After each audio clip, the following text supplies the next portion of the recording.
welcome to another episode of Gossip Finance, where I am your host, Alasius Inger. And I'm Duncan Sandlin. Welcome, everybody. Thanks for coming. How are you today, Lacey? I'm doing excellent. How are you doing? I'm doing pretty good. We got a busy day, so we're going to try and get through as much of this as possible. So bear with us. We might have to skip some stuff and do them later, but so we got to cover a lot with Trump, all of his losses, what's going on with the results in the Michigan election for the primary. We'll also go through some of the dementia claims on him and what's going on with that. Plus, we have to cover the penalty from the fraud case, the $355 million, which is actually more than that. Then we'll cover, can he appeal that? Then he's got some cash flow problems. We'll cover all that. And then he's got some business opportunities that potentially could help, but probably won't. And we'll cover all that stuff because they're kind of a joke. And then we've got to cover IVF in Alabama. And other than that, we got some fun clips at the end. So we'll get to as much of that as we can going forward. So are you ready to dive in? Let's dive right in and see what those interesting Republicans are up to, because it kind of seems like in parentheses theme here is, what are those crazy Republicans doing now? Right. I just want to apologize to the audience. We're having some internet things, so if we look a little funky, just bear with us for now. But we're going to go ahead and jump right into to this portion. So Trump has had a lot of difficulty lately. He's had a lot of losses in general over the last few years. And I just wanted to go to this article here in Yahoo Finance where they cover it. And it's the 7 Trump losses in a row and counting on Yahoo Finance. And they went down, they broke them. Go ahead. So, hold on, I'm sorry, I just have to disrupt. Whenever you talk about one of his losses, all I can hear in my head is him saying, loser, because he loves to say it, and he says it in that super weird way that only he can say it. Right. I feel like we need a sound clip of him saying loser in that super weird way, and every time he's got a loss, we just sort of hit it. Yeah, we can try that.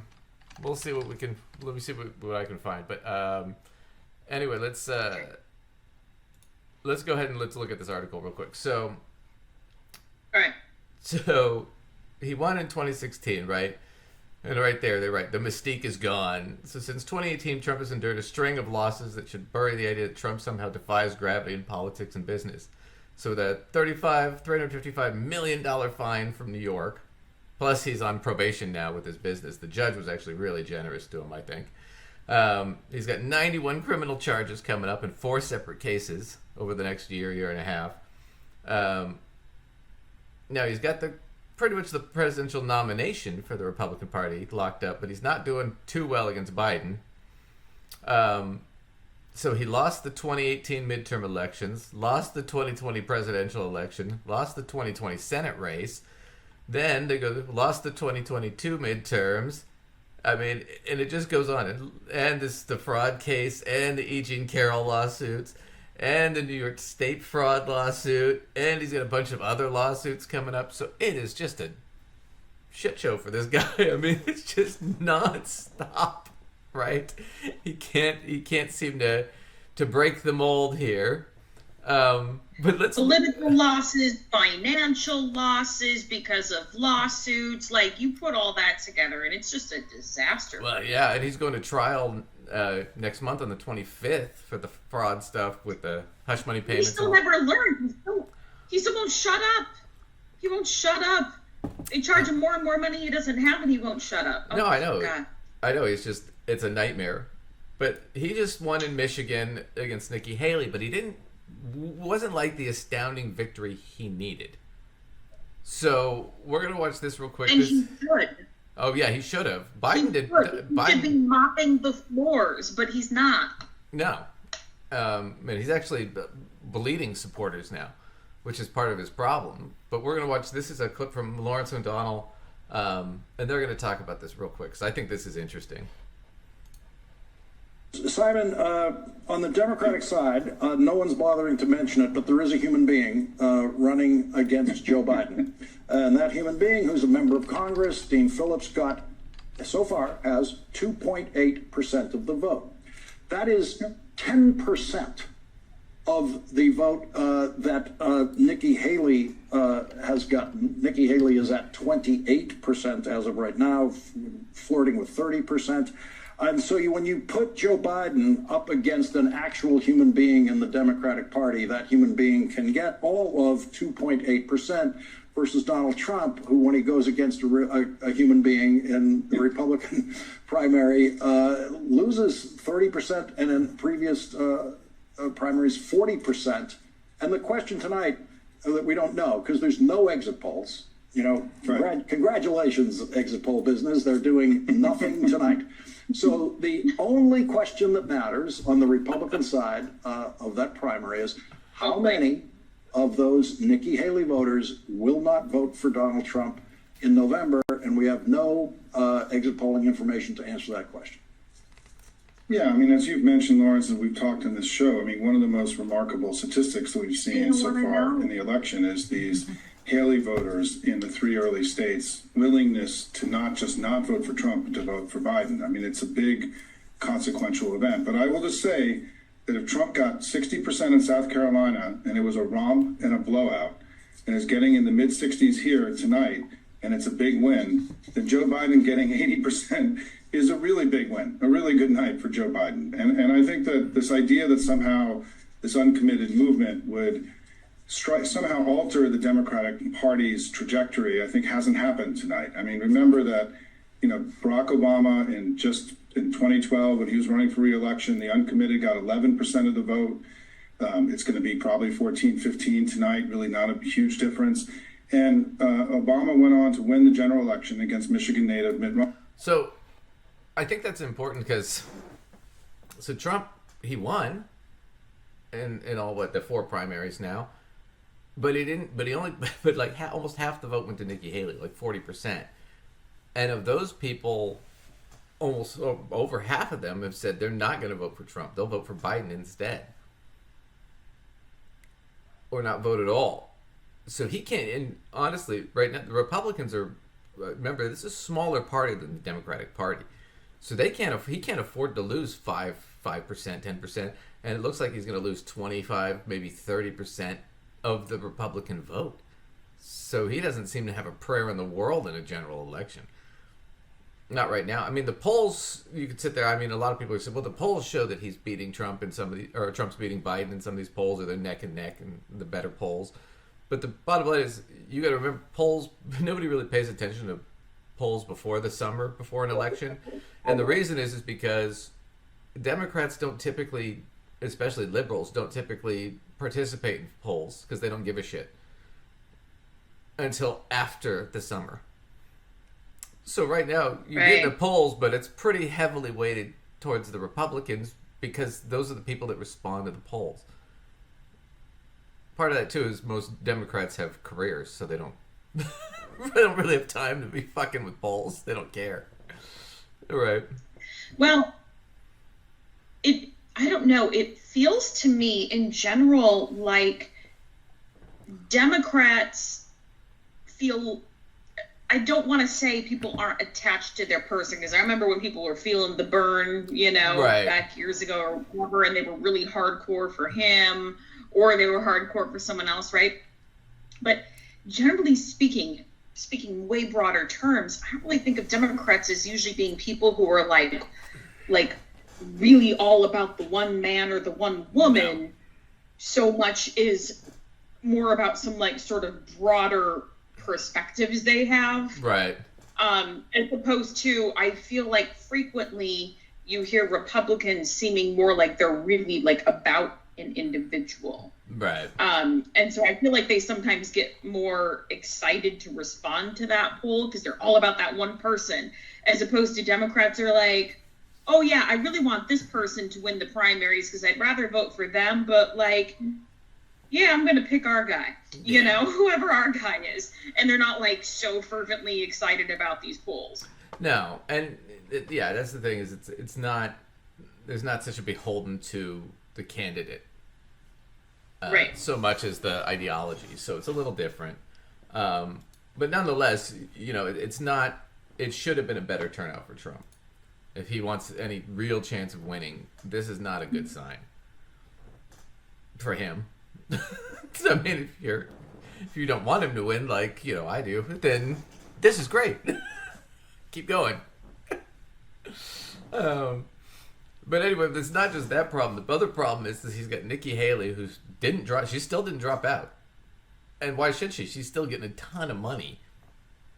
Well, and besides that, Duncan, but if she's going to keep taking this money and she's not going to drop out at this point, since she's the only person in there, she's got to start throwing him under the bus, and she has. Well, you know, and that's so her staying in, that's a Democrat's dream right there, because she can't play nice with him. Like, everyone else wanted to kiss his ass for as long as possible, but she can't play that game when she's the only person running against him right now. Well, she can't. And the thing about it, too, is her donors are on the same side as the Democrats in that they don't want Trump either. And she's got all the big money donors right now. Trump does not. Trump's pretty much basically dependent on his base, his small donor base. And that's not going real well. We'll get into that in a second. But she's been hitting him real hard on the dementia thing, because he keeps pushing the dementia test. She actually handed out the Montreal test, the dementia test, to her audience at a rally thing she did. And it's easy. It's a super easy test. It's not an intelligence test. It's a test to see if you can function. It's not testing your intelligence. It's testing, do we need to put you in a home? That's the whole point of the literal brain functioning. Not even trying to be like funny here, but like it's for literally how well things are firing. Right. Can you identify the difference between a giraffe and an elephant? Kind of test. Can you tell me what time it is? Right. It's simple shit like that. But the dementia thing's starting to get a hold, because it's looking really difficult for Trump going forward. And I got to do this because we got to do this. This is David Pakman, and he covered, this was Trump's speech from just a day or two ago, and it's insane. Failed former President Donald Trump spoke to the National Association of Christian Communicators the other day. This is the worst we have seen him, slurring, ending the speech quickly and getting off the stage rather than doing the normal wind down, and even showing up late for unexplained reasons and starting off very slurry. This speech has now led to psychiatrist John Gartner saying Trump seems to be suffering from gross dementia. We'll get to that a little bit later. Here is the start, and I have to say, this is as disoriented and slurry as we have seen Trump. There was no way I was going to miss this. The plane was coming in. That plane was coming in. I said, "Are we okay?" to the pilot. He said, "I think so." I didn't like that answer. "I think we're okay, sir. I think we should be okay." I'm saying, "Should we turn back?" He said, "I wouldn't mind if we did." I said, "I don't have the courage to turn back from these people. Just land the sucker, will you, please?" So Trump very slurry and a number of cognitive gaffes. Trump saying that thanks to him, Israel has become the capital of Israel. Weird thing to say, isn't it? Nothing happened. But I did it, and Israel therefore became the capital. And it was a big thing. And on Monday I called back the biggest leaders in the whole world. And of course, what Trump... I mean, it's fucking gone, right? Yeah, he's just out there. Let me go back. Sorry. Yeah, they're just out there. That was just crazy from him. I mean, Israel is now the capital of Israel. Listen, those kind of errors are fine if he's your grandpa and he's telling you a story and you're like, okay, grandpa. But, like, that's not okay when you're running the whole country. Right. Right. Do you want your 77-year-old grandpa running the country? Don't be wrong. Biden's old too. But Biden at least is there. And when Biden stumbles and stuff, it doesn't shock me. Biden's had a lisp his whole life. Right. You know, so he has to concentrate when he speaks so he doesn't stutter. I'm sorry, he doesn't have a lisp, he stutters. My bad. But yeah, crazy stuff. Here you go. You wanted a sound drop? Let's see if that works. See if this one works. We are led by very, very stupid people.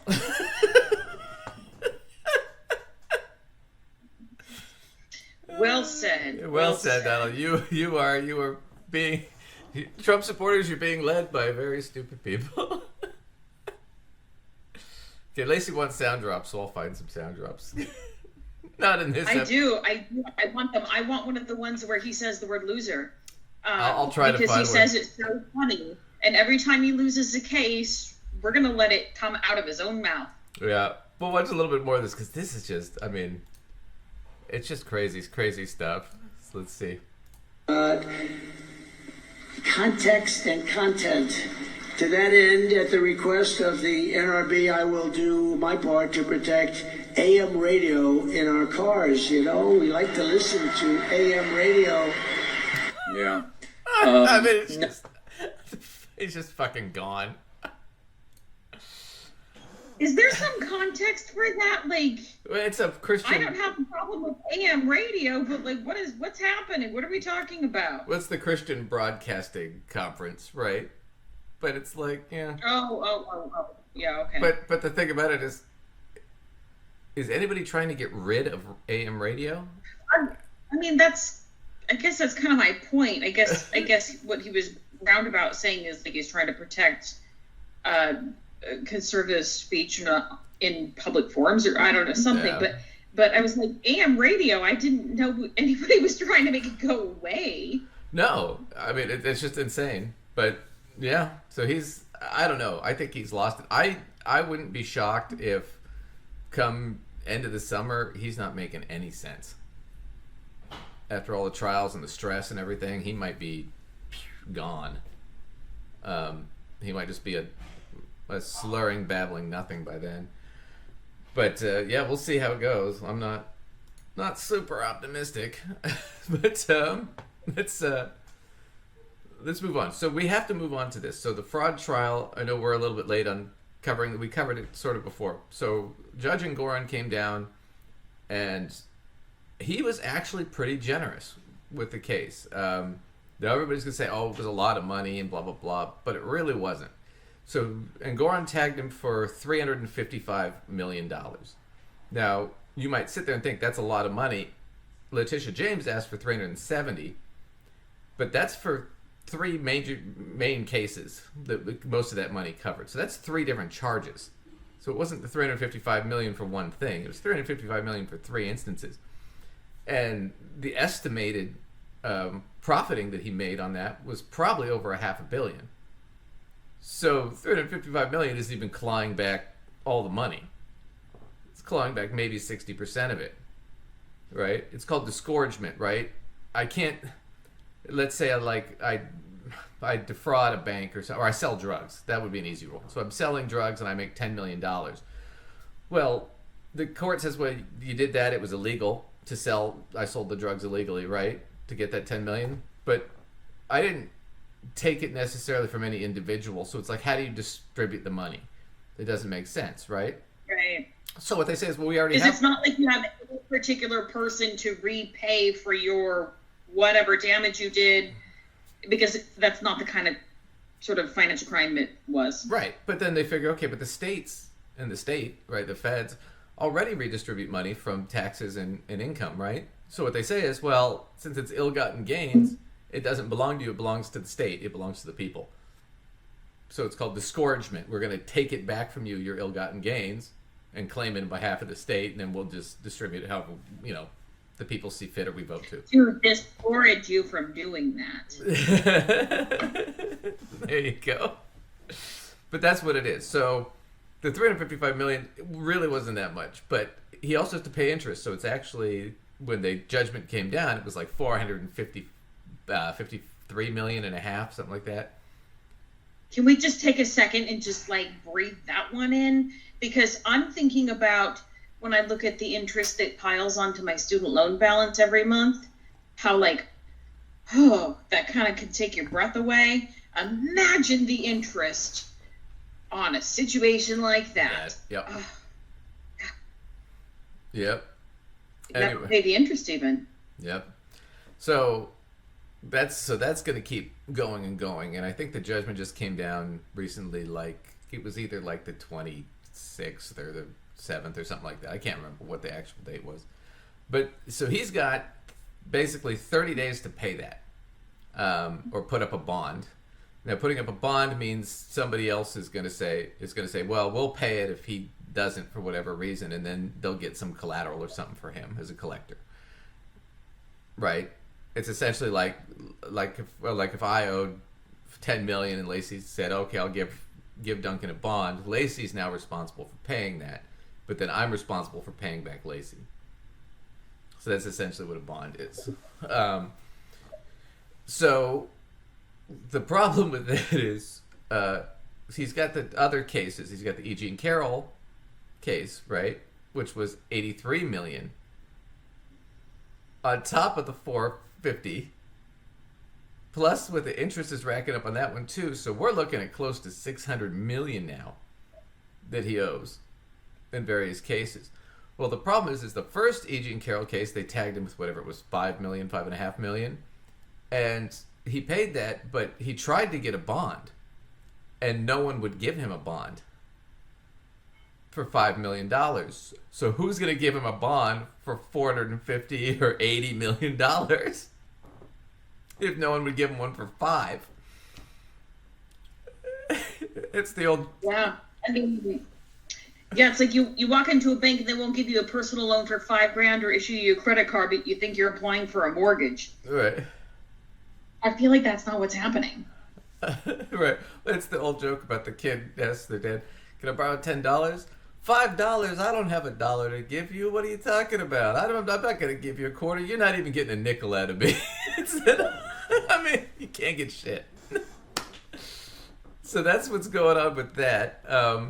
But he also has problems. He can pay probably some of this out of the campaign money. We'll get into that a little bit. But here's what's happening with his ability to pay the money, right? Is he said he had $350 or $400 million in cash, which is probably bullshit because he lied about everything else. But he doesn't seem to have it. So we're going to... hang on one second.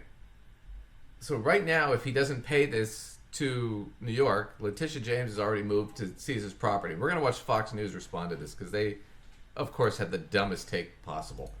So we're starting in South Carolina is because they get the big primary on Saturday. And we head there tomorrow. Yeah, that's right. And Donald Trump was there last night with our own Laura Ingraham, and she was pressing him on what he's going to do in the new administration, but she wanted his reaction on the latest, on the massive price tag he's going to have to pay. This is what the former president had to say. Watch. It is a form of Navalny. It is a form of communism or fascism. The guy's a nut job. I've known this for a long time, and I've said it openly. No jury, no anything. Letitia Just, I'm sorry. Okay, go. I don't even know what he's saying. What's he saying? Fines are communist and fascist. First off, in a communism, there wouldn't be any real money to speak of. You wouldn't get fined like that. It's only in a capitalism. Second off, in a fascism, normally don't they just seize your shit and hang you? I don't know. I just feel like, I mean, I know this is a totally different segment we're on, but I'm feeling like this goes back to the, like... the issue, the dementia thing, dementia or something, because the truth is I was finding it pretty hard to follow his train of thought, even if he's doing it incorrect, because he's always gotten his facts all screwed up. But even if he's saying things like getting his facts screwed up, the sentences strung together in a way that was comprehensible, and the way he's stringing sentences together, I'm just having trouble following what he's even trying to say. Well, I used to play this game, like, you know, you go to the bar or something with your friends, and it would be, you'd pull up a Trump quote or speech, and then at the same time you'd go to the text app on your phone, and you just type in one word, and then you just let it do the auto select. Right? You just select the next word. For the rest of the sentence, you have to choose one of the 3 words to make the sentence. So then you'd read the quote and then the auto text, and you'd be like, which one was Trump? And no one could tell the difference. I mean, he's always been a little off. Plus, I love Laura Ingraham. I think she's wearing a purse. She's got the weirdest dress here. James is horrible attorney general in New York, campaigned on I will get Trump, I will get Trump. We went through a trial. It turned out we're totally innocent on everything. And he fined me $355 million plus interest and other things. If I didn't run, I wouldn't have any of these lawsuits. You know that. None of them. They would have gone on to the next. And look, Nikki has no chance, but if she ever did, they would go after her the same way. These are vicious people. These are vicious, sick people. They're sick. I don't care about the revenge thing. I know they... Oh, my God. Nobody's going after Nikki. She didn't do anything. I mean, she's literally like... What? Like... Yeah, I mean... There's nothing to go after her for. Right. She hasn't committed any crimes, so nobody gives a shit. I mean, she's pretty much an inert character on that kind of front, but... My whole point with, I just was kind of to show you that, but rambling doesn't make any sense. I was innocent, but they fined me. That's not how that works. Right? So, right. Plus, it's the other thing is, courts don't find people innocent. It's too hard to prove. You're either guilty or not guilty. I mean, I can't.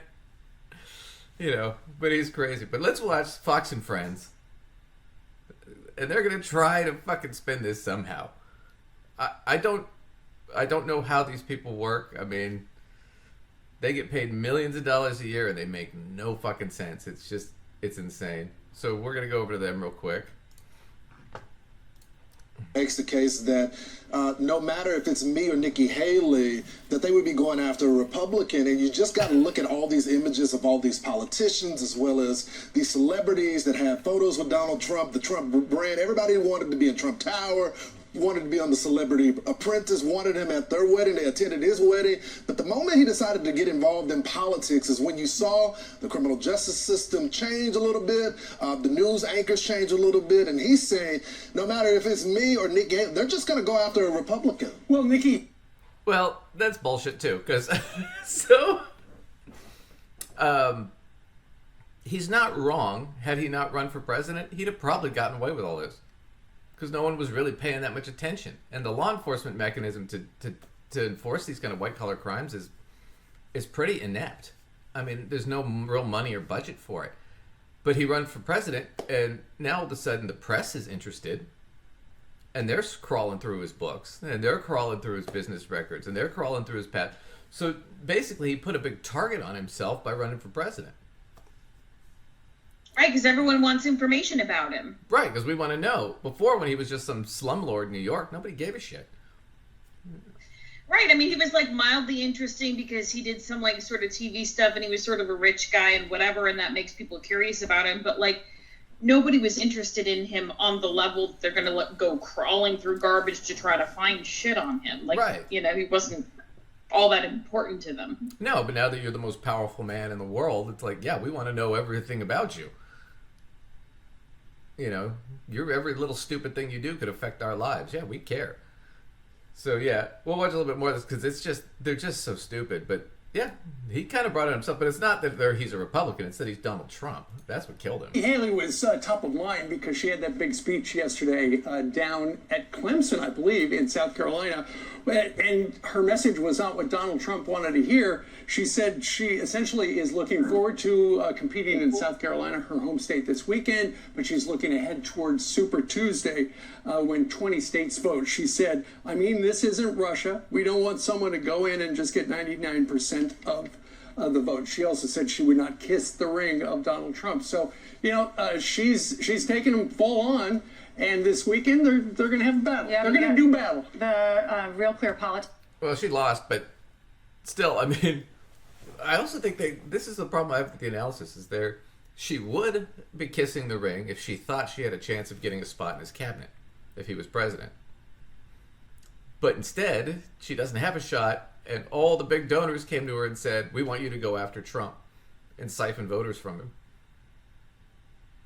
And if you're getting millions and millions of dollars in donations, do you say, well, I love Donald Trump. I'm not going to take these millions and millions of dollars and prop myself up. Because if he can't run, she's the only person standing. not only if he can't run, is she the only person standing, but it also bodes well for her. Like, if we just kind of forget this election and look forward into the next one, it bodes really well for her, because let's stop and think about this. Not only does she already have all the Republican vote that doesn't like him, she could potentially, as much as I'm not a fan of hers, right, any moderates that are like, I'm more independent and like don't really consider themselves Republican or Democrat or whatever, like would maybe sway toward her, because she also becomes the person who is willing to take on Trump. Right. And she's a safer Republican to get behind. I mean, so if she's looking past this election to the next one, like, this only stacks as good things for her. Right. There's honestly. Yeah, she'd be stupid to back out at this point. She's got nothing to lose and everything to gain by just riding the wave. So these are all wins for her, even if they look like losses for this election. No, this is all a win for her. Yeah, absolutely. So we'll keep going here real quick. Which is an average of all the polls, shows Trump at 61.8% in South Carolina and Nikki Haley at 36.5%. I thought something that was interesting last night, if you watched the town hall with Laura, Donald Trump was talking about how much he has to pay. It's basically $450 million when you include interest, which is an exorbitant amount.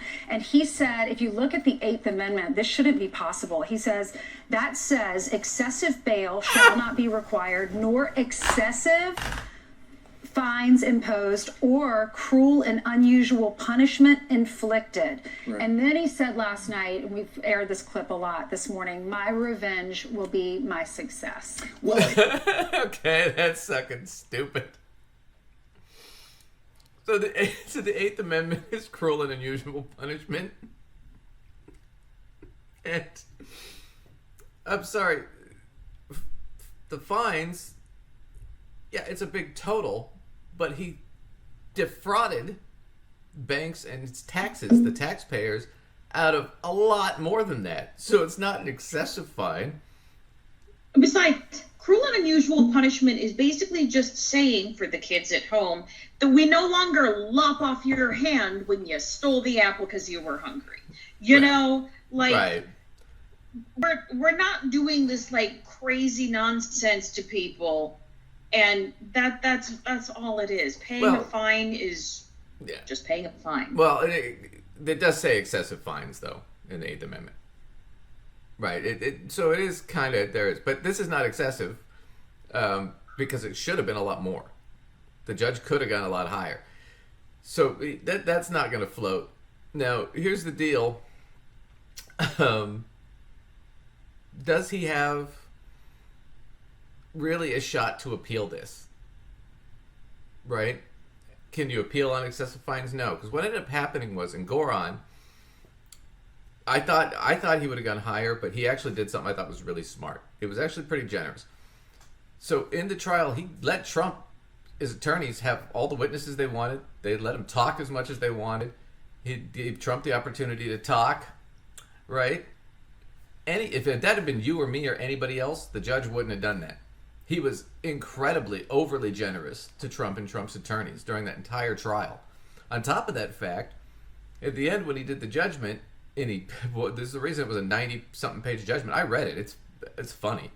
If you get a chance, it's basically, mostly it's all the 40-something witnesses that testified, and it's really funny because it's basically obvious fucking lies. Like Alan Weisselberg, who was the CFO, not a finance guy, was not a CPA, had no degree in accounting. So the chief financial officer had no background in finance or accounting. And then he wasn't doing anything, and Don Jr. still thought he was the CFO 2 years after he was gone. So they didn't have anybody checking. And even then, Alan Weisselberg, what he was doing, he was just cooking the books. And they had 3 sets of books. Do you know that? You have one set to show you. Right. And one set to show you. No, you only get this one. Well, and all 3 of them were inaccurate. But it reminds me of that scene from The Producers when the cops go in there and arrest them. And The one cop saying, "Hey, Sarge, I found these 2 books here." "Oh, yeah? What do they say?" "Well, the first book says, show to the IRS. What does the second book say?" "Never. Show to the IRS." I mean, that's basically what it was. So, what Engoron did was he didn't tag him for the full money, and he didn't revoke his license. He suspended it for 3 years. Right? But, and this was where he was really generous.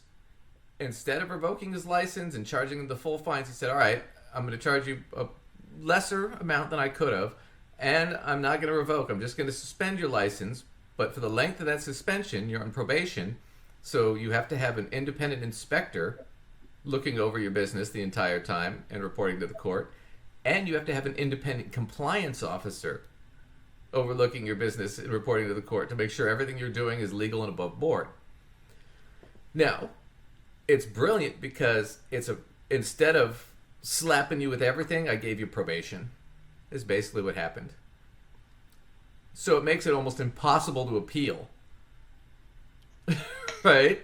On top of that fact, it's a genius move because Engoron knows these people have never done business legally.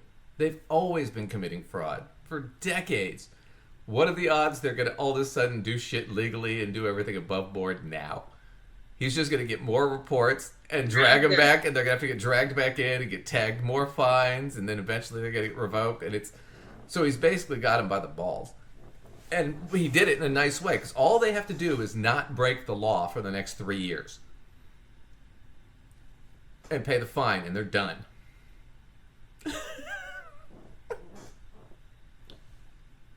What do you think the odds are they're going to do that? So let's skip ahead, because what are the odds that they... But it's so simple a concept. You would think so. But we're going to skip them. So, can they appeal, right? So let's just skip to the Midas touch here with, what was it, Michael Popak. So he's got this clip here from Alina Habba, and then we'll skip ahead, and he'll talk a little bit about it, because Michael Popak is a federal lawyer. But we'll jump right in here. What are your grounds on appeal here? What are my grounds on appeal is a better question. Where do you begin? I mean, we could start with all the things we talked about, Rob, over the past 6 months on these cases, in this case in particular. That's right. That's exactly what that is. That's what that means. Well, what are my grounds? Yeah, that means she's got nothing. No, she's got bullshit. And do we need to remind everybody how much she's hosted this up already? Oh, yeah. She's already fucked this I mean, up. like, not that he's not already screwing things up on his own, but she is adding screw-ups to the pre-existing screw-ups. Well, and I Big think time. With the E.G. and Carroll case, they fucked up the appeal on that. So I don't think he's got a shot at appealing that now. But yeah, we'll get into that in a second. But yeah, so we're going to go Michael Popak, and he's going to talk about what do they really have to appeal? What are their actual grounds for appeal? On the issue of, and let me just do one more fine point on the witnesses. The judge gave Donald Trump everything he wanted to avoid an appeal issue. Donald Trump wanted experts that had no relevance to the issues that the judge was deciding. The judge says, put them on. I'll credit or discredit them after I hear their testimony. But he let them go. Donald Trump could have testified till the cows came home. He alone decided when the case returned to the defense not to testify. Eric Trump decided not to testify. Don Jr. testified once. All of these witnesses could have testified ad nauseum. Ivanka Trump didn't want to testify at all. She was compelled to testify. But everybody, I mean, there were 40 witnesses. So any argument to the appellate court that there weren't enough witnesses, there were too many witnesses, the witnesses were evaluated improperly by the judge, dies. Forget that. The next argument they raise on appeal is they relied on their accountants and auditors. It's not the fault of the lay people. It's not Donald Trump's fault. He's not an accountant. That dies. Mazars, which was the only accountant and auditor that Trump and the Trump Organization ever knew, have testified, and it's very public, that they fired Donald Trump because of the fraud that was being committed on them, that they couldn't rely on the financial statements because they realized that Alan Weisselberg, Donald Trump's longtime CFO, Chief Financial Officer, who did not have a certified public accountant, CPA degree, basically a bookkeeper, have been lying to them for years about the value of assets. And so, I mean, it's just nonstop. Bullshit, bullshit, bullshit. Even the accounting firm knew they were fucking committing fraud. And they were being lied to. They fired a client. I've fired clients before, but it's rare. You really have to fuck up as a client for me to go, I don't want to take your money anymore. I mean, but it's bad. But he's right. The judge was overly generous. You can sit there and bitch and moan, and I know the Trump supporters are going to make a million comments about, well, no, it's not fair, and da-da-da, habeas corpus, and blah, blah, blah. I said, make a cogent argument, guys. You never do. But no, he's got nothing to appeal. I don't know that it'd even go to appeal. But it's screwed. But it leads to a bigger issue about the appeals and, you know, what's his position here. So we're going to move into another factor that's really going to kill him going forward, which is, how's he doing financially? Can he cover this shit? Oh, I think we all know the answer to that one, but let's take a look. Yeah, well, we had reported on it before that it looked bad. We kind of underestimated that. Sorry, ladies and gentlemen, we weren't totally right. We underestimated it. So, guys, we were wrong. It wasn't bad. It was catastrophic. Oh, yeah. It's a dumpster fire. Yeah. Oh, yeah. So we're going to go, this is Morning Joe, and they're going to kind of cover a little bit, but it's bad all around for his campaign and the money. So watch this. I think he's running out of cash, or maybe people don't want to give him money. Like, who would want to get involved with this? It's interesting. There was a Financial Times story yesterday that showed that Donald Trump's, the number of contributors have dropped $200,000. If you look at this point in the cycle 4 years ago with where he is right now, he has lost already 200,000 donors. Why do you think they don't want to pay his legal bills? They don't trust that he won't use the money for his legal bills? Well, think about that for a second. He is down donors, 200,000 donors. And that's what he depends on for his donations, is those small donors. And they're bailing. The big donors, gone. 200,000 of his small donors, gone. In January, he only brought in, I can't remember, it was like 8 million or something, but he spent more than that. Biden, on the other hand, brought in it was like almost 50 million. Biden was already sitting on a war chest of 130 million. Trump's like scraping the bottom of the barrel here. The RNC is broke. I mean, this is bad all around. We'll watch a few more seconds of this, but this is just crazy. There's a lot of legal bills. I think I think there is the understanding that if they're giving him money, they're not giving him money to help whatever he says, help make America great again. They're giving him money because of the fact that a judge said he raped a woman, and he's going to have to pay her about $90 million. $83.3 million for defamation, sexual assault. Because his own lawyer decided she didn't want a jury trial, and so they had a judge trial in a fraud case, and Donald Trump was found guilty of what he's done for years. And then there's the civil fraud trial. Oh my gosh, that's like bankrupting. Well, that's what I'm saying. What are they doing? Well, remember, she botched the jury thing, but he wasn't going to get a jury trial. Right, Anyway. I mean, but the point is, and then she goes on and gives this answer. Well, what grounds aren't we appealing on? Yeah, I'm going to win this trial no matter what. All right. Oh, man. Crack Jackbox lawyer. Gosh. So here's the deal. So the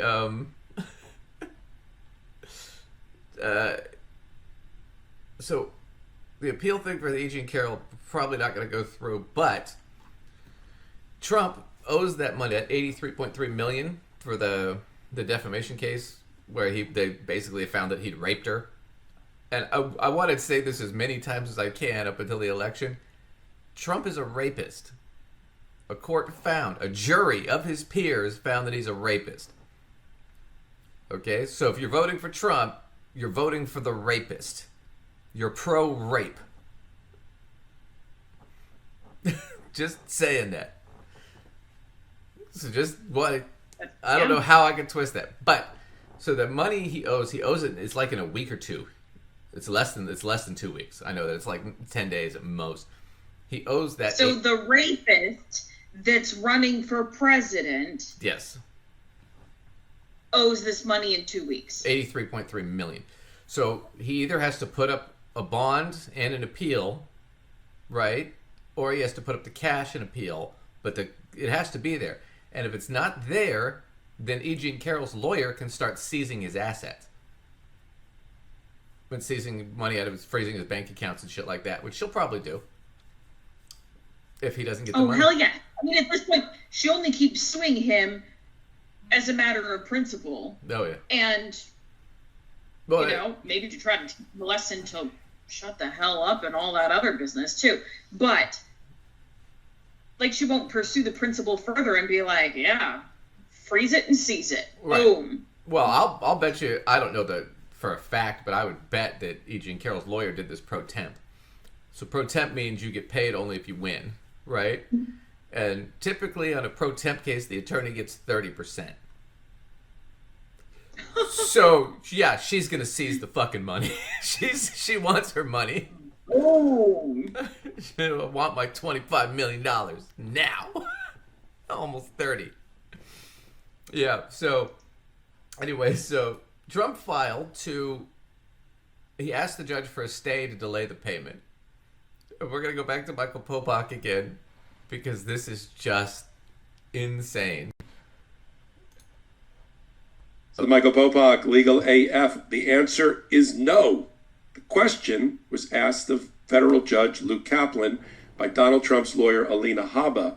Can we have, without having to post a bond, an extension of time and a stay of the judgment that E. Jean Carroll obtained against Donald Trump through a jury for $83.5 million for punitive damages related to his continuing defame and defamation of the rape victim, E. Jean Carroll? Can we have a stay of that until we get our motions filed to argue to Your Honor that the $83.5 million judgment is wrong? It should be reduced. We've got grounds for appeal and everything else, and not post a bond for the stay?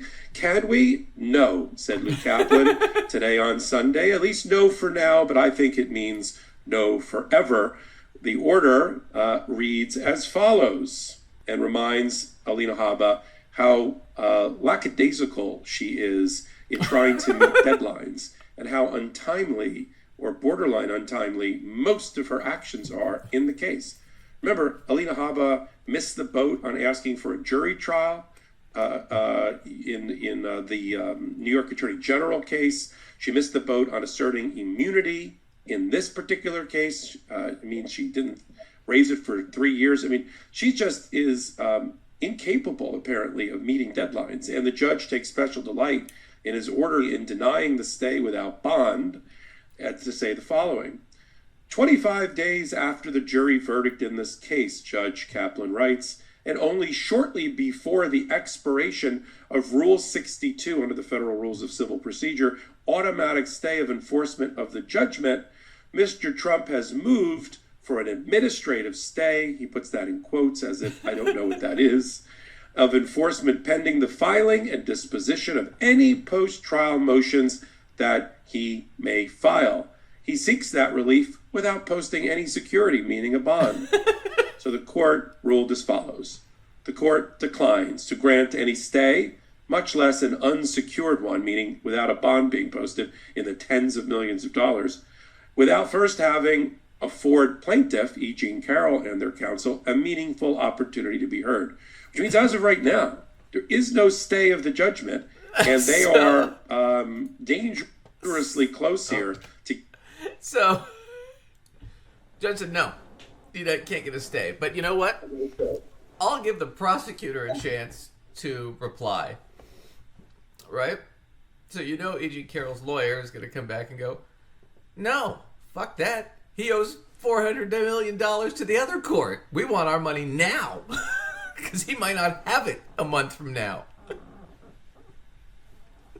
That's what I'd say too. My paycheck was depending on it. Wait a minute. You're going to ask the guy whose paycheck probably oh god, yeah, hinges on this getting paid. Well, sir, would you mind if we just don't pay you and we'll pay you a month from now when the other bill is due? It's also really, really huge that we can't pay? Nope. Nope. So, yeah, he's trying to delay it. He's not going to be able to get it. But, God, it's just crazy. But the judge knew that beforehand. The judge knew that this was so stupid. That's why he wants to give the prosecutor a chance to respond. Because then the judge doesn't have to really write anything. The prosecutor will say, no, fuck that shit. And the judge will go, I agree with the prosecutor. I'll sign that one. Good. I don't have to do any work. It's so stupid that the judge is like, okay, I'm going to write 2 paragraphs just so I can fucking get this off my desk. But he's got nothing. They tried to do the same shit with the $454 million. They filed for an appeal, but he hasn't put up any money. Probably because he doesn't have it. So they're looking at seizing his stuff. But it gets worse with the E.G. and Carroll thing. Do you mind if we take a quick break and then we'll come back and cover that? No, it's just fine. Okay, cool. We'll be right back. Okay, we're back. So here's the deal. So the E.G. and Carroll thing, the way it worked out was the first case, he said, well, she came out in 2019, said that he raped her. He said he didn't rape her. She's a liar, defamed her. She sued him, went to court. Jury found, no, he did rape her, and he lied about it. And they fined him $5 million for the suit, right? So they awarded her $5 million. Okay. That same night they got the judgment, he went on television, defamed her again, continued to defame her on his social network thing. She sued him again. They came back and said, well, look, we already determined he's a rapist. That's given. He raped her. He's a rapist. And he lied about it. Now you just got to determine what is the dollar amount that'll shut him up finally, because he won't stop. So they came back and said, okay, $83.3 million. And then he was quiet for several weeks, right? Now, what do you think the odds are he's going to do it a third time? You like to think somebody's not going to do it a third time, but,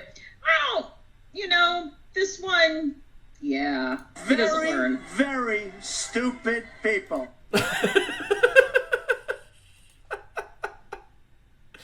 So, here we go.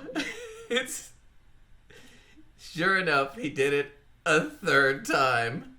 And this is before he filed the judge. Can I get a stay on having to pay the $83 million?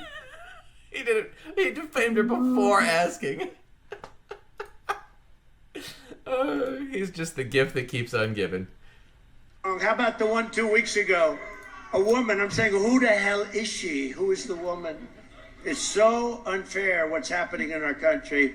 Our court system is a mess. What's happening in our country, they have to straighten it out. So the $83.3 million defamation verdict against Donald Trump was less than 30 days ago. It was handed down on January 26th of 2024. And Donald Trump could not make it 30 days. And then he had to, once again, defame E.G. and Carroll. That clip I just shared with you was...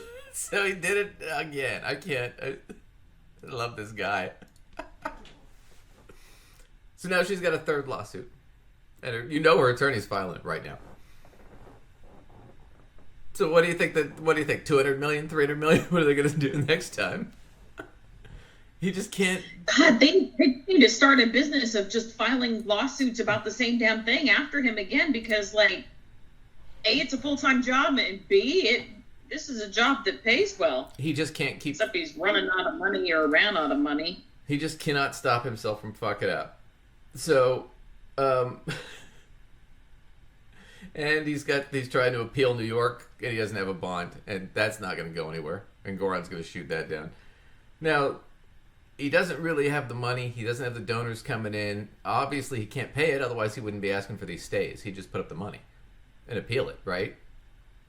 And hope he wins an appeal, which he probably won't. But still, that's what I'd be doing if But instead, he doesn't have. If you don't have the money, I need more time. I need more time. Well, why does he need more time? Where's he going to get all this money from? Well, potentially he could get it from his donors. And we're going to go to this clip here from Jake Tapper, where they talk about this, because he could potentially get some money from not campaign money. But we're back with our breaking news. Former President Trump has been ordered to pay nearly $355 million in his New York civil fraud case. Let's discuss with our panel, Adrian Elrod, how you think Trump is going to react to this bad news for him. Oh, I don't think he's going to react positively at all, Jake. I mean, we've seen the way he's reacted in some of the other cases against him. But, look, I'm looking at this from the standpoint of how are the voters going to react? How is the average swing independent voter that will ultimately decide this election, how are they going to react? And I think when you look at all of these legal cases stacked up against Trump, from E. Jean Carroll to this case, to the trial in Georgia, to the overall trial that's coming up in a couple months, it all stacks up not looking very favorably toward Trump when it comes to his reelection chances. Alice, how do you think Republican officials are going to react? Is this just going to be more of the witch hunt refrain? Absolutely. I mean, we're already hearing that from Trump's attorneys, that this is injustice and a witch hunt and weaponization of the legal system. And Republicans that support Donald Trump, which is most of them, will rally behind him and continue that dialogue. And look, this is plain and simple. Donald Trump's brand as a successful businessman built him up, and his brand as hostile under fire brought him down in this case. And the judge repeatedly said that his lack of contrition and remorse is a big factor in his decision-making process. But the fact that he went so high with this number is really going to frustrate Trump's base and really embolden them to buy into the baseless claims that all of these legal issues are part of this big witch hunt. They're not looking at each of these cases individually and each of the outcomes. Yeah, but she's talking about his base. And the thing about it is it's a kind of a worthless analysis from her, because his base is going to stay with him no matter what happens. Right? And even then, we know that he's bleeding off a lot of the normal Republicans. So he's not getting the crowds and whatnot anymore. It's just the diehards. And it's like, yeah, they're going to be that way, but who gives a shit? It doesn't really, I mean, you're never going to switch them anyway, so who cares? Why are we playing to them? We already know their answer. Right. But the third woman's response, I think, is the woman on the far right. Her response is actually the best one here. Individually, they are buying into Trump's lie that all of this is part of an overzealous prosecution and justice system that is clearly out to get him because he is the main challenger she can't wait to speak to here. Joe Biden. And this will further embolden Republicans. I'm not sure it's going to be so helpful in the general election, but it's certainly going to embolden the base right now. And Gloria, Trump claimed his Mar-a-Lago resort was worth more than $1 billion. Right. The judge says this was fraudulent because first it would require him to list Mar-a-Lago as a private residence, which the deed prohibits, and second, a $1 billion valuation is 400% more expensive than the most expensive private residence in the United States of America. So that's a classic Trump exaggeration in business form, and it really speaks to who he is and why the judge said you're not going to get away with it this time. Exactly. You know, this is a man who went into his father's business, which was in Queens, and made a name for himself, taking it into Manhattan, and was kind of the golden boy. And that's how he has always seen himself, as somebody who can make multi-millions of dollars, and nobody can ever challenge that. And what's happened with this case is that it looks like... What was that? They looked like a couple in that picture. I know, they're totally creepy. weirded out. They're totally creepy. Anyways, so it was a house of cards. And, you know, he has testified publicly that he was sitting on $400 million in cash. Let's see, as you were talking to Jamie before, whether he has that money to pay what he now has to pay. And this goes to his whole persona and the way he views, not only the way he wants the public to view him, but it's the way he actually views himself. He doesn't want anyone to be his boss. They've said that a monitor, a babysitter, has to continue to babysit the business, and he doesn't want anybody to have any control. And they haven't paid attention to the one they've had there in the meantime, the judge said. So, you know, this strikes at his very heart. Like, This is his business, and nobody's going to tell him what to do, and nobody's going to tell him he did anything wrong. So, Adrian. So, she makes a good point. He's not going to comply. He doesn't really have the money. We'll see if he does, but clearly he doesn't because he's trying to delay everything. And he can't really get into that. Now, I think they're going to get into it here. Can he use campaign money? And that might be why he's delaying. Can he use some of his PAC money and campaign money to pay for it? Well, if he can get a delay, then he has time to raise more money. And that might be what's going on here. And that's kind of what I wanted to get to here. But I wanted to hear those parts first because it's interesting. We have the one analysis. Well, it's going to further up his base. Fucking, they're already there. And then the woman on the far right in the red, Gloria, she was like, yeah, but this is more about his psychology and him always wanting to be perfect. And he cannot accept that he's lost. And so he's going to keep twisting the knife until he kills himself. And I think she's right. I think she's absolutely right about that. Elrod, Trump and his associates have been saying for a long time that, Joe Biden is behind this, even though there's obviously no evidence that the Biden administration had anything to do with this. This is brought by the New York Attorney General. The case did not have the outcome Trump wanted. He plans to appeal. What would you advise Democrats to do about this case, if anything? Just let the story speak for itself, or should they seize on it, talk about what a fraud he is? What are the... Skip ahead a little bit. Democrats, and I think this is what you're seeing a lot of Democrats do. I would just sit back and not get engaged in this. Pay this $355 million fine using funds from his leadership PAC, Save America, since Save America's operated separately from authorized campaign committees. We should note that other legal troubles, he has a lot, have whittled that fund down from about $50 million to about $5 million, according to his latest legal filing. He will keep fundraising off of this legal loss, no doubt. But how will he balance the need to pay for his legal bills versus the need to pay for his campaign, and also not be seen as somebody who uses his campaign donors to pay for these legal excesses? Well, Dick, first, I wouldn't classify it as much as using campaign donors. These are willing Republicans that are more than happy to donate their money for his... Well, and she just disproved her own point there, which is they're already fucking 100% in. They'll give him money for everything. Right. The other thing about it is he makes a good point there. Last year, he blew $50 million in attorney fees. And he only had the one case at the end of the year, which was in Goron's, and it bled into this year. So there's that one. There was the E. Carroll case this year. Plus, he's got 4 more criminal trials coming up, plus a bunch of other lawsuits. So I'm betting his attorney fees this year are going to be well over $100 million. On top of the almost $600 million he's going to owe for all this other shit. So he's in it for $700 million, close to $750 million. And there's even, and right now his campaign fund, like he said, is around $5 million is all he's got left in his PAC. Yeah, I mean, and quite frankly, any money that's donated is supposed to be used for the campaign, but quite frankly, would you really trust that was where your money was going? No. Gonna go? Like, when somebody is in so deep into this financial pit, it would be really hard to be donating money to a thing of theirs and feel real confident about where that money was gonna go, Right. The PAC money he can use for the legal fines. There's nothing against that.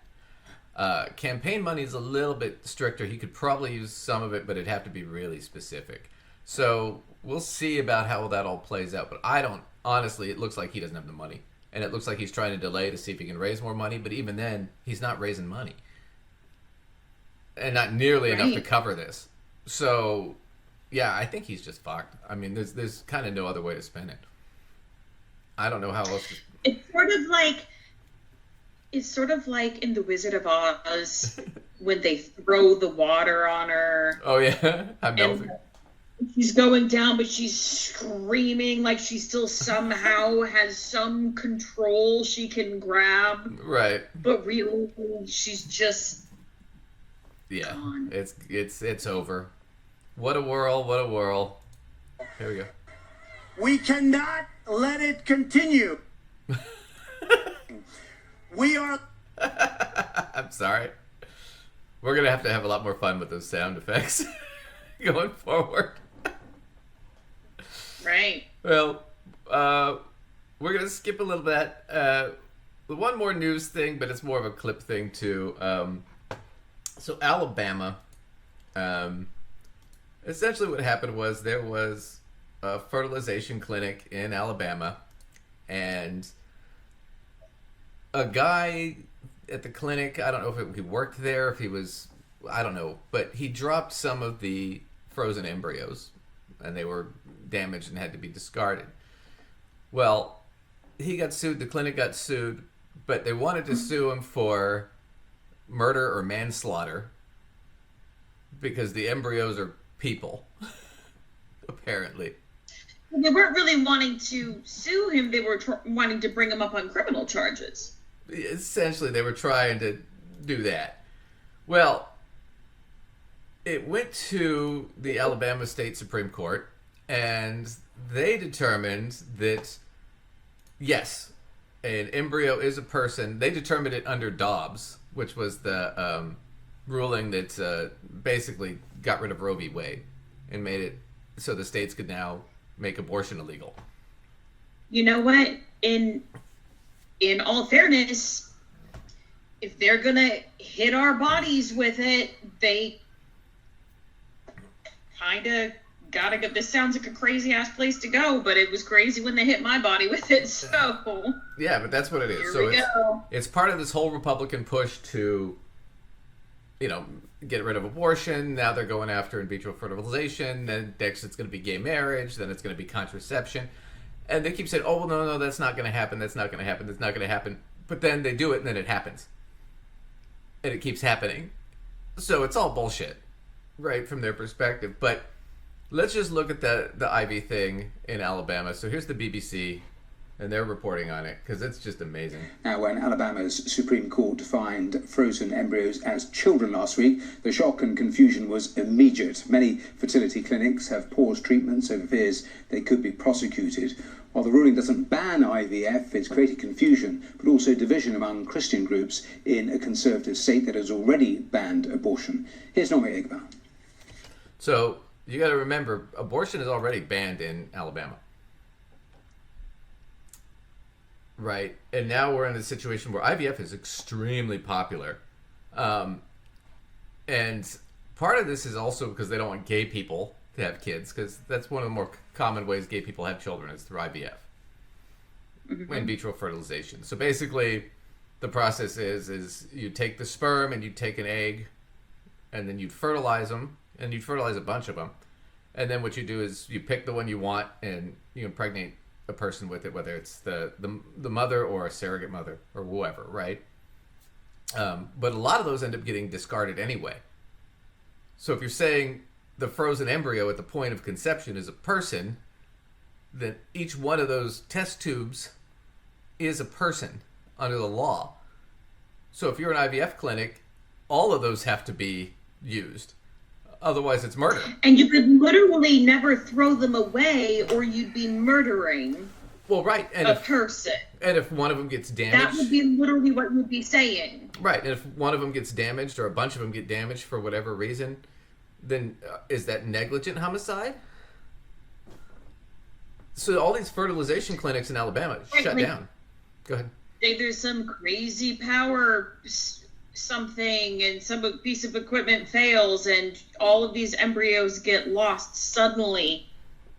Yeah. Is like you're being charged for murdering a whole bunch of people / embryos. Yeah, well, I mean, it's just crazy stuff, but we're going to get it. So this is Michael Steele.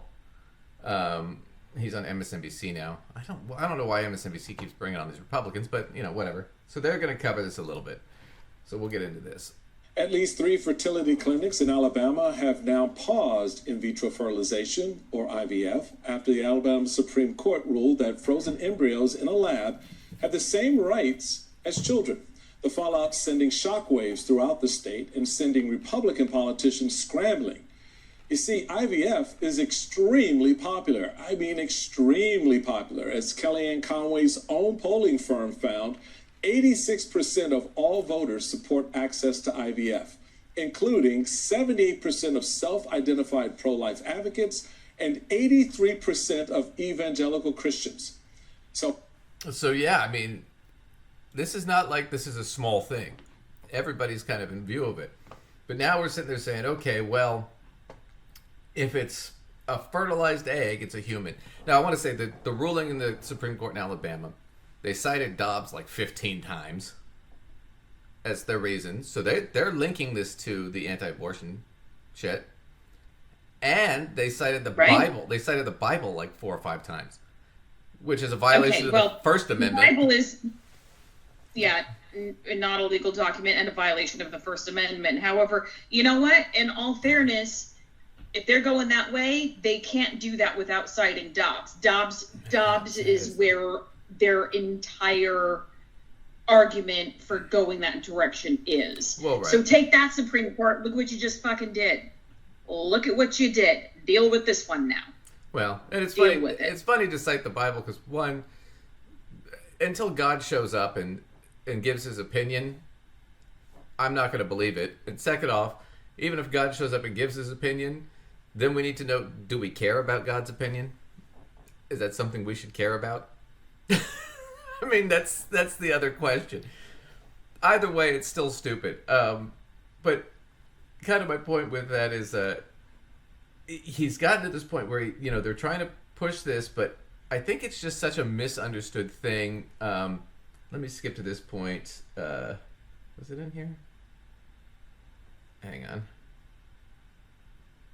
Because Nikki Haley initially kind of supported it, and then she walked that back. And then, here it is. Tommy Tuberville, who's a senator, and he's a total idiot, used to be a football coach. This is what happens when you're with a party that elects football coaches and TV celebrities instead of actual fucking, I don't know, constitutional lawyers and, professionals. So here's Tommy Tuberville, and they ask him about the IVF thing, and he's from Alabama. That's where he's a representative of, and he doesn't really understand it. It's fucking hilarious. Do you have a reaction to the Alabama Supreme Court ruling on the fact that embryos are children? Yeah, I was all for it. We need to have more kids. We need to have an opportunity to do that. And I thought this was the right thing to do. But IVF is used to have more children, and right now IVF services are paused at some of the clinics in Alabama. Aren't you concerned that this could impact people who are trying to have kids? Well, that's for another conversation. I think that conversation is that. As the reporter tries to literally sit there and explain what happened within her question to try to get him to answer something that makes sense. Oh, yeah. I mean, he's a total idiot. You know what? Regardless of what I think about anything, I feel like I kind of just want to pat that reporter on the back for the effort of trying to manage to in her question try to give him something to make him make sense. Well, but there were a couple reporters that were trying to explain that to him, and he kept getting stuck. Well, we need to have more children. I'm about more children. Well, this is preventing people from having children. It's a fucking idiot. Now, so now that that's the case, so in Alabama, we got a new educational thing going on. So now, any a fertilized embryo is a person. Okay? So, according to the state of Alabama, pop quiz, Lacey, what is this? That's my cousin Myrtle. No, this is a chicken. Which could also be my cousin Myrtle. Here's in Alabama, sure. But we're looking at the bad side here, which is we're creating this situation where embryos are now people, and it really confuses the whole situation. But it actually presents, I think, a really good opportunity. Because, and you should congratulate me, I'm now a father. Here's my embryo. Oh. So Remind me to buy you a tie for Father's Day. Thank you. I can drive in the carpool lane now with this puppy with me. That's right. And I'm going to file for the child tax credit. It's perfect. It's all the benefits of having a child with none of the responsibilities. You know what? I got to get you one of those. And you know what else? Ladies in Alabama and other southern states, this embryo has more civil rights than you do. If you're a pregnant woman, you don't have those civil rights that the embryo has. Yeah. Do you want to know if it's a boy or a girl? It's not either because it doesn't have any sex organs yet. Do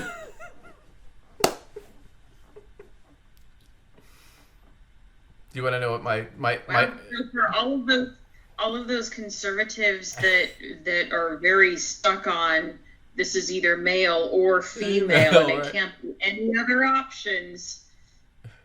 Yeah. They're gonna have a real hard time with that one. Well, it's non-binary right now, so I feel like they don't like that. I feel like they only want two choices. No, but anyway, this is honestly. I mean, if you're going to the election, you're voting. Do you really want this to have more rights than your mother, or your sister, or your daughter? I mean, it's fucked up. If you're a woman, do you want this to have more rights than you? All right. So why don't you just hold that thing up here? Let's have them look at that container. Mm-hmm.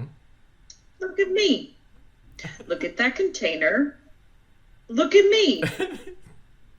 One of these things is not like the other. More right. Right. Exactly. Well, so that's that stupid thing. We'll follow that case as it goes further, but God, we just had to cover that real quick. But let's go into some fun clips. Let's do some palate cleansers. So, Tim Pool, I know his audience is really upset with us, but you know, once again, if you guys keep commenting and watching the show and like and subscribe, we might learn. Yeah, we'll see your comments, and then maybe we'll realize that Tim is a really brilliant, great guy. Anyway, so Tim's big bug up his ass this week is Kristen Stewart, who was in the Twilight movies and like American Ultra, and she's in a new movie called Love Lies Bleeding that's coming out. But Kristen Stewart recently came out as, I think, bisexual, as queer, right? And she's doing this new movie, and she did a photo shoot for the cover of Rolling Stone. And she did it in it takes place at a gym, but she's wearing traditionally male kind of gym clothes. So it's kind of a gender-bending kind of photo shoot. Well, Tim Pool was not happy about this. So let's skip to Tim Pool and watch what he said. This is, I think this is from the Majority Report, clips of this, so you might hear them in there too. But here's Tim Pool on Kristen Stewart on the cover of Rolling Stone. So Rolling Stone did a cover with Kristen Stewart. Of course, everybody knows Kristen Stewart from Twilight. So following this, there was widespread criticism of the photo shoot because Kristen Stewart used what they describe as masculine-coded props, like a jock strap and a leather vest or whatever. Following the criticism, Rolling Stone... This supposed widespread criticism. Can we cite a source? Can we put a name to this? Like, right-wing freaks? I mean, you know, what we've learned from Claudine Gay is that you've got to cite yourself. So what's the widespread criticism? There isn't any. She's right. You got to cite yourself. If I criticize it, it's widespread criticism. So wait, what he means to say is I spread criticism widely. Right. So let's get more into this because this gets funny. In your own work, because that could be called plagiarism. Published this. Right-wingers are terrified of our gay Kristen Stewart cover. We'd honestly be surprised if they could name a movie she's done since Twilight. It is hard to think of any movies that she's done, to be completely honest. Oscar. But I did see American Ultra. I don't know, like, I think that was 10 years ago. And Snow White, and what else is she? I don't know what else she's in, to be completely honest. It's a kids' movie, though. And I think the funny thing about this is saying that we'd be surprised if they could name a movie she's done since Twilight is kind of the point. So there is some speculation that a move like this from Kristen Stewart, doing like this shocking photo shoot, is desperation. Can you pause She's it? not. First of all, I gotta say this. Wait, if you're being asked to do the cover of Rolling Stone, you're not desperate. No, I'd say things are going pretty good. I would say things are going pretty I well. mean, they don't go, let's think about who's the most desperate, has-been, dried up, washed out performer we can find. Let's ask them to be on our cover. Hey. I feel like that's not how Rolling Stone tends to work. Yeah, if Rolling Stone called us and said, Duncan Lacey, we'd like you guys to be on the cover, we wouldn't sit there and say to them, I don't know, we're not that desperate. We'd probably say, sure. Right. I'll wear a thong, I don't care. Just give me some notice so I can do some push-ups and stuff. I don't want to look too bad. No, I just think that, plus the whole, the whole desperate, pathetic thing from a guy who wears a beanie to hide his bald spot. He never takes the beanie off. When he's talking about being desperate and pathetic from a really attractive woman on the cover of Rolling Stone. Oh yeah, she's really sucking it up here, guys. So we'll dive more into this. This is just crazy. Twilight was big when it was big, but, Robert Pattinson, that was big for him. I know he wasn't a big fan of it, but he also did Harry Potter. And Kristen Stewart, that was big for her, and she's done, like, some movies since then, I guess. I mean, come on. You can't name a movie that she's done since Twilight. That's stupid. So, here, let me look this up. Let's see, she's done...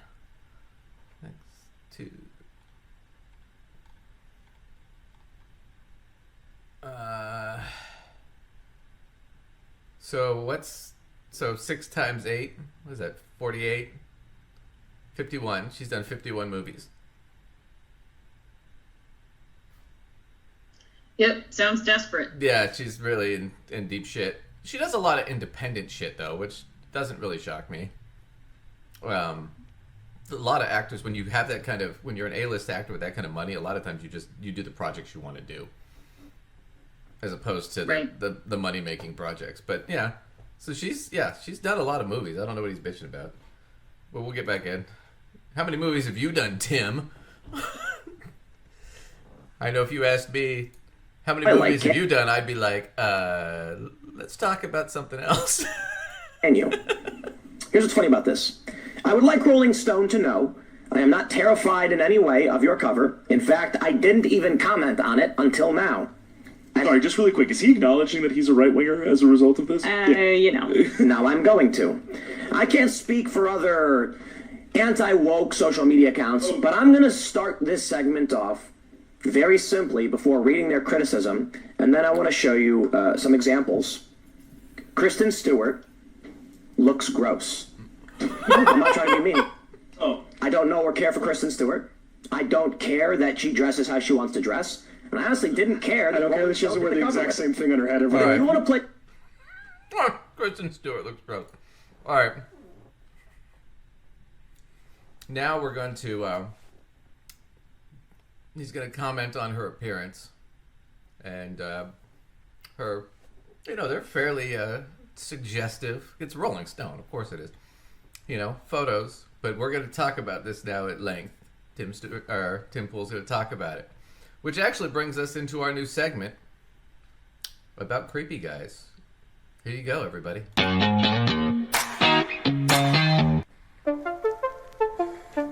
We could talk, it won't record this, but...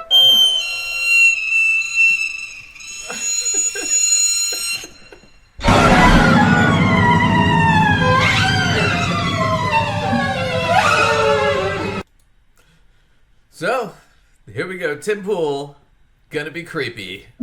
Diving right in. play this game and talk about what's going on, I'll tell you where I'm at.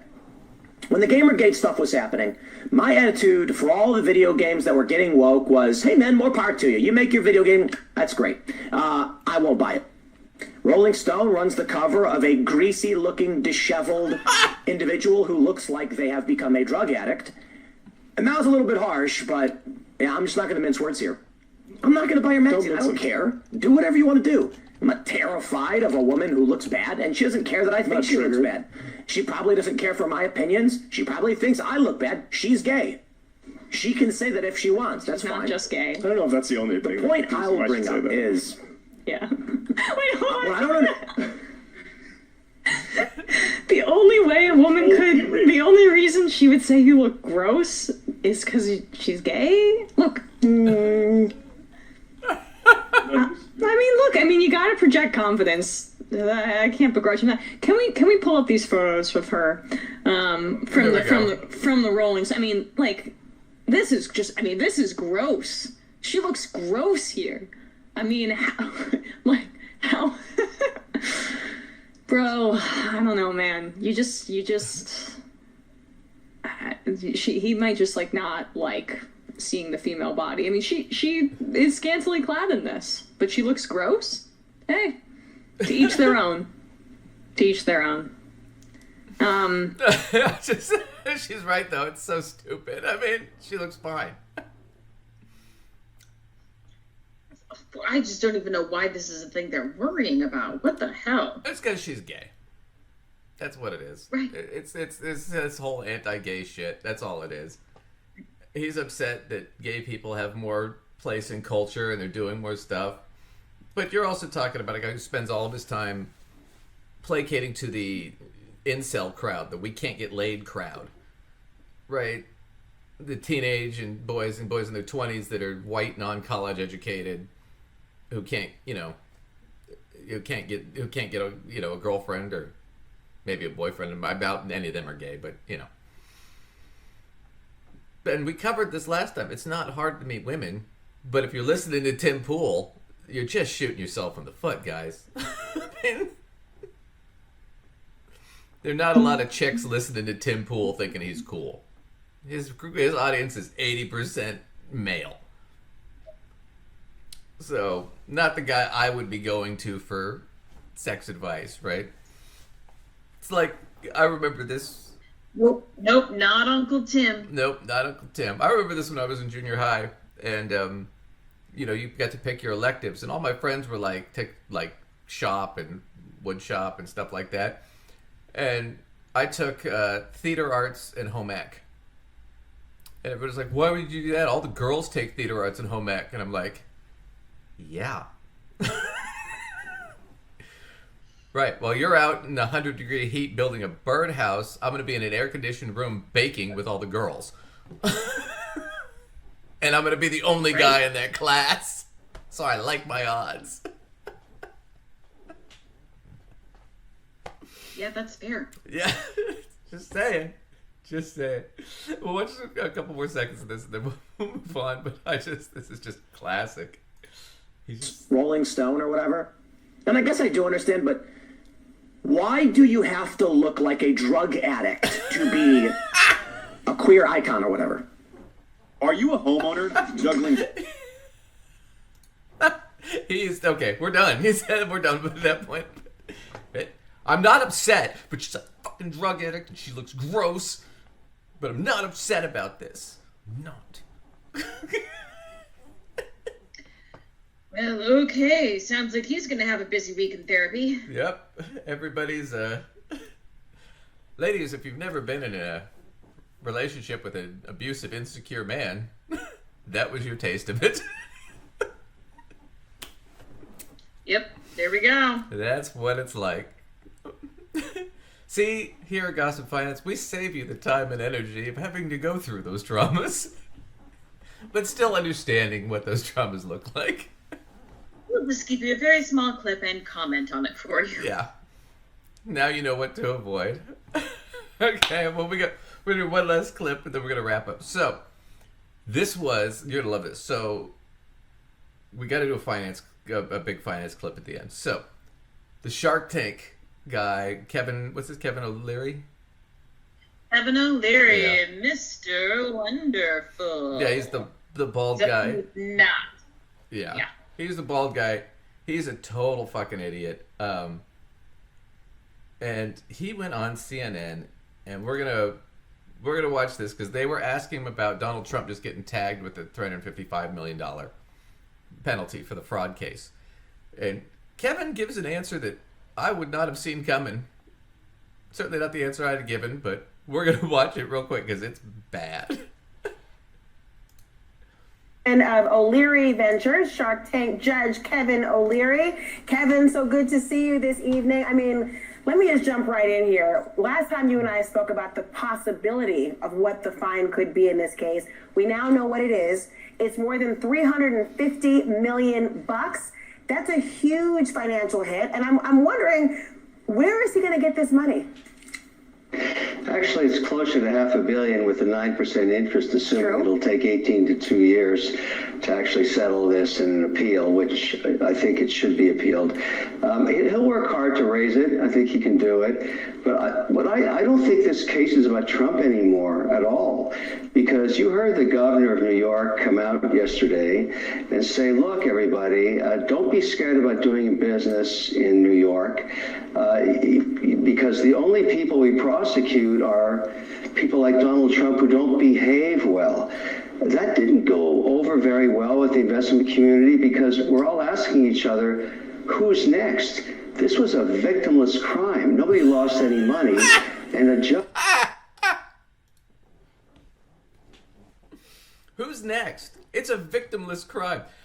I gotta tell you guys. So essentially, what he just said is, we're all doing that type of fraud. Oh, yeah. So we're all nervous that they're going to be doing this sort of thing because we're all going to be next. Well, the other thing about it is there are 2 points I want to make. One is victimless crime is not it's a stupid saying, right?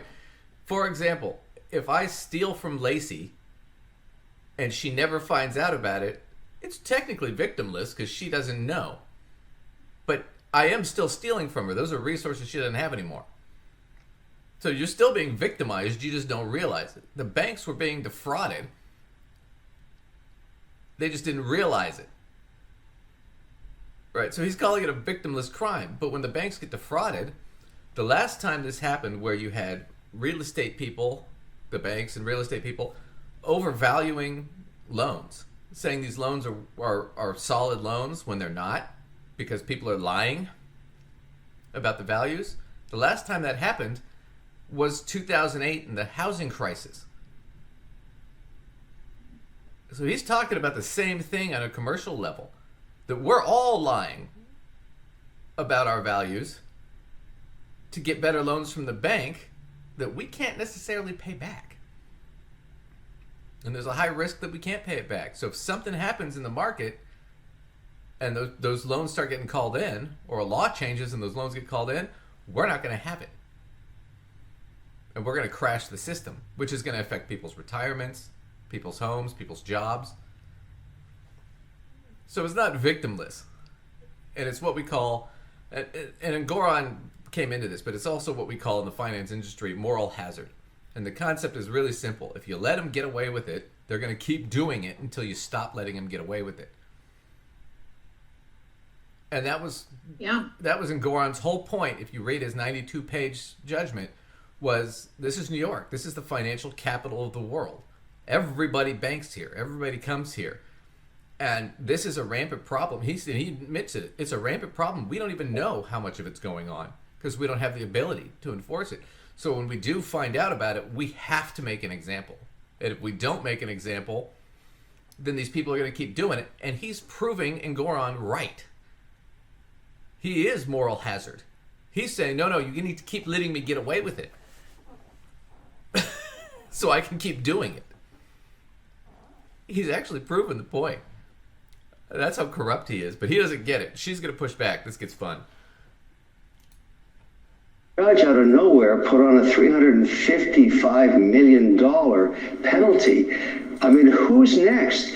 So if you think Kevin, about it, I don't want to cut you off, but I hear about the so-called victimless crimes, but the laws on the books, falsification of business records, the second degree, issuing false financial statements, insurance fraud, conspiracy, and all these different aspects of it, those are actual crimes. I take it your point is that these should not have been prosecuted? You're going to have to get used to asking questions that... Yeah, but she makes a good point. So that's the good question. Are you saying this should not be prosecuted? That's basically what he's saying. Because I'm doing it too. I don't want to get caught. Right. All right, we'll jump back in here because I got interrupted. Well, my point is there's never been a case like this in 75 years. Everything you just listed off is done by every real estate developer everywhere on earth in every city. This has never, ever been prosecuted. But here's the real point. So, Lacey, there was. He just said we all do it. So you shouldn't prosecute it because we all do it. That people in New York should concern themselves with. You can put your money anywhere. I'm a real estate developer. Do you think there's a chance I would ever take a chance on New York again? New York is turning itself into a flyover state. I have to build data centers now. I'm not going to go to New York. New York has power. It's got fiber optics. It's got Niagara Falls. But no, we're not even thinking about it. We're going to places that have the exact same thing, where we have rational governors that have never done this to investors. This is about New York and its people. If I were in New York today and I was living there, I would ask myself, maybe we should hire better management. Why is this happening to us? Why are we becoming a flyover state? Why are... That's just so stupid. New York is a flyover state. What's the population in New York? You live there. I'm curious. I have no idea. A boatload of people. We're one of the most populated states in the United States. Let's see. Just the city is 8.5 million people. Last time I checked, Brooklyn was the 4th most populated city, independent of New York City. Yeah, but that's my point is, he's being an idiot. Nobody's going to stop doing business in New York. Furthermore, he also missing the point that most of the time they're going to get away with this anyway. That was in Goran's point. This is already a rampant problem that needs to be addressed. Just because the one guy got caught, and he only got caught because he ran for president, he drew too much attention to himself. And now Kevin O'Leary's doing the same shit by going on TV and saying, yeah, well, would I do it too? Well, fuck, now if I'm a white-collar cop, I'm sitting there going, maybe we should look into what Kevin O'Leary's doing. That could be a fun case. Right. Especially if he's dumb enough to go and, like, hang it out the window on a banner and go, look at me, woo, banging pots and pans, you know. But I'm not gonna do any banking in New York again. I'm not gonna go to Wall Street again. New York's a flyover, even though the fucking biggest market in the world is right there on Wall Street. Even though all the banks are centralized there. Even though everybody banks out of New York.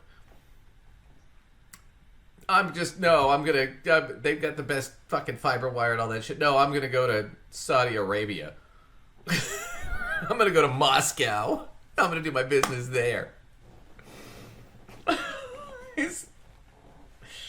Oh my god, he's such a fucking idiot. Do you want to watch any more of this? Because he's...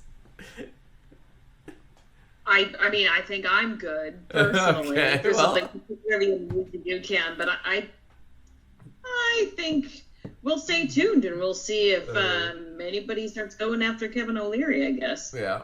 Well, we'll cover this some more later. But moral hazard is kind of the point here. And it's kind of the point with guys like him and guys like Trump is... If the legal system doesn't step in and stop them, if the government doesn't step in and stop them, they keep doing it. I mean, that's basically what feudalism was. There was no one else to stop you from, I can just roll into that village and take whatever I want. Who's going to stop me? Right. You know, that's the whole point of having a democratic system in a government like this, is that these people can't get away with this shit. They can't be brigands and just do whatever the fuck they want. So... Anyway, that's our show for today. Thanks, everybody. We'll commit some more fraud next time, I guess. Yeah, apparently. Lots of fraud going on in the U.S. right now. Anyway, everybody, where can everybody catch you, Lacey? All right, as always, you can catch me in my material at mysensewithsense.com. You can find articles I've written, courses and workshops that I conduct. If you have questions about any of those, you can write to us, or you could send us some clips, or, invite yourself on the show. We always love to have you. If you want to do any of those things, where should they email us, Duncan? You can email us downstairs at the gossipfinancead@outlook.com. It's in the comments. Send us questions, concerns, whatever. We had a little delay on Patreon, but that should be up pretty soon here. Thanks for watching, and we will catch you guys all next time.